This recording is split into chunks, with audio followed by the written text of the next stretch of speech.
कक्षा 6 विषय संस्कृत पाठ 15 अतिलोभी न कर्तव्य।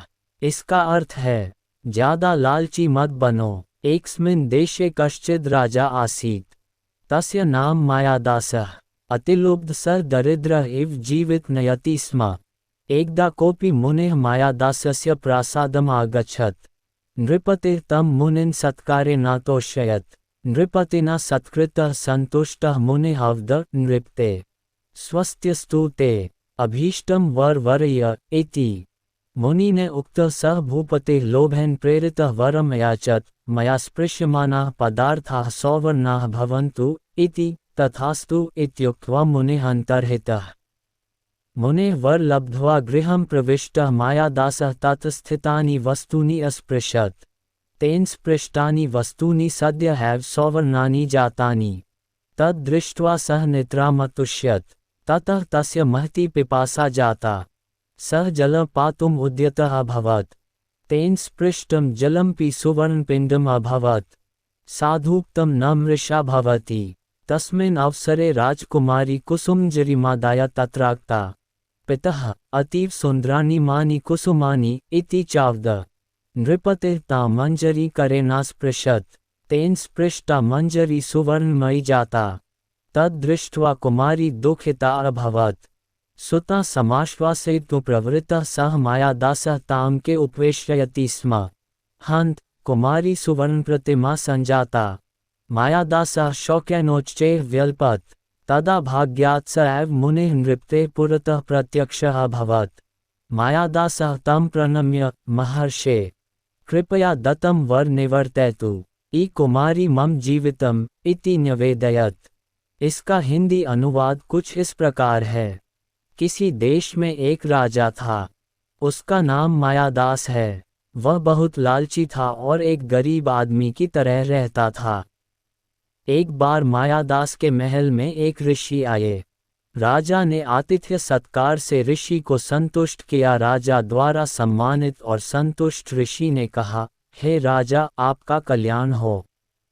आप जो वरदान चाहते हैं उसे चुनें। ऋषि द्वारा इस प्रकार संबोधित किए जाने पर राजा ने लालच से प्रेरित होकर वरदान मांगा, मैं जिन वस्तुओं को छूऊं वे सोने की हो जाएं। ये कहते हुए ऐसा ही होगा, और ऋषि गायब हो गए।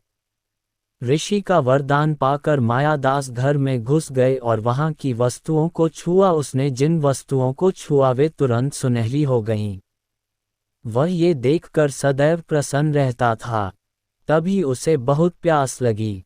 वह पानी पीने के लिए तैयार हो गया। यहाँ तक कि उसके द्वारा छुआ गया पानी भी सोने की गांठ बन गया। संत जो कहते हैं वह झूठ नहीं होता। उस अवसर पर राजकुमारी फूलों का गुलदस्ता लेकर वहां आई। पिताजी, ये फूल बहुत सुंदर हैं, उसने कहा। राजा ने फूल को हाथ से छुआ। उसके स्पर्श से फूल सुनहरा हो गया। ये देखकर युवती को दुख हुआ।